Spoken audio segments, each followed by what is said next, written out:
701. Nice weather means more time outside, and we know just the place for the entire family. In today's Dakota Zoo News, Natalie is reporting live from where else? The Dakota Zoo. Hey, Natalie.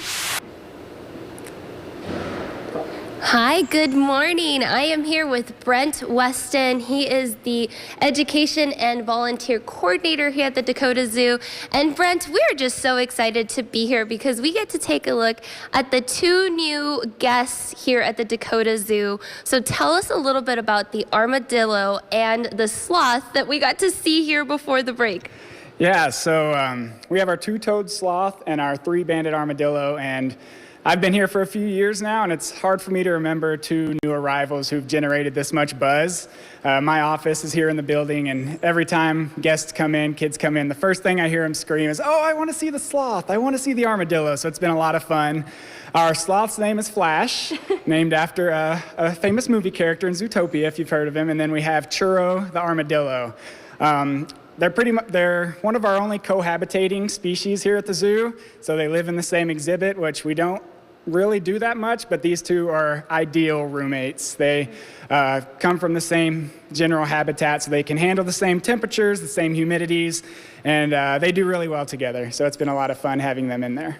So tell us a little bit about their habitat. I mean, what's the temperature in there? What do they live in, and what do they like, basically? Yeah, so they enjoy the tropical climate, so a higher humidity, not really hot temperatures, but higher than average, I guess. So it stays pretty warm in there, and they hang out in two different parts of the habitat. So our sloth never really leaves the upper part of their enclosure there, and our armadillo likes to hang out on the bottom. So they don't interact that much. Really, the only time they may come across each other is when our sloth has to go to the bathroom. He will climb down to his litter box on the ground. So that's really the only time. Okay, we are taking a look at Flash right now, and he is out there. I think we got lucky because Riley, the zookeeper, is feeding him right now. Churro, the armadillo, is down below. I don't think we can get a great view of him, but we do have a picture of him that we can check out here on your screen. Brent, there are some fun upcoming events that are set to benefit the Dakota Zoo. Let us in on those. Yeah, so this Saturday we actually have two events. Our breakfast at the zoo is going to be from 8 o'clock to 10 o'clock.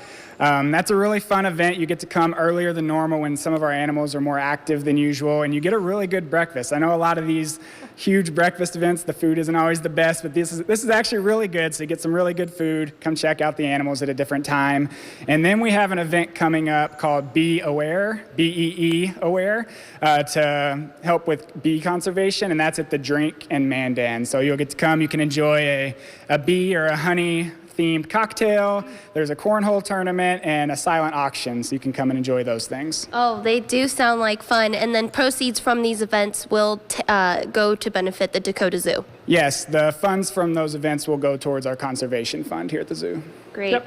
Brent, let's focus in on you a little bit. You are the Education and Volunteer Coordinator, so let us in on your position and what you do here at the zoo. Yeah, so especially I guess this time of year, the summer camps are coming up, so I help coordinate our summer camps, any of the camps throughout the year. If you're interested in volunteering, you can get in touch with me. All my contact information is on our website, and we can get you set up. We can always use the help, so I coordinate the education events, our camps, and volunteer events. What is your favorite animal here at the zoo? I know Amber and Jeff were talking about that earlier, but what is yours? I would have to say the camels. I was a hoof stock keeper here before I took this position, and I spent a lot of time with our camels, training them, and they have a special place in my heart. All right, Brent. Well, again, folks, the armadillo Flash and, the armadillo Churro and the sloth Flash are here. They're available to see for everyone, of course, along with all the great animals. They're all here. And the zoo is now open for the summer hours, so come on by. They're open daily, 10 a.m. to 6 p.m., weather permitting. So Amber and Jeff, we're going to go ahead and send it back to you. Thank you, Natalie, and thank you, Mr. Weston. Now, the Dakota Zoo is open with their summer hours. That means they're open 7 days a week from 10 a.m. to 6 p.m., weather permitting, of course. And for zoo updates, be sure to check them out online or on social media. That information is right there on your screen. This has been Dakota Zoo News, brought to you by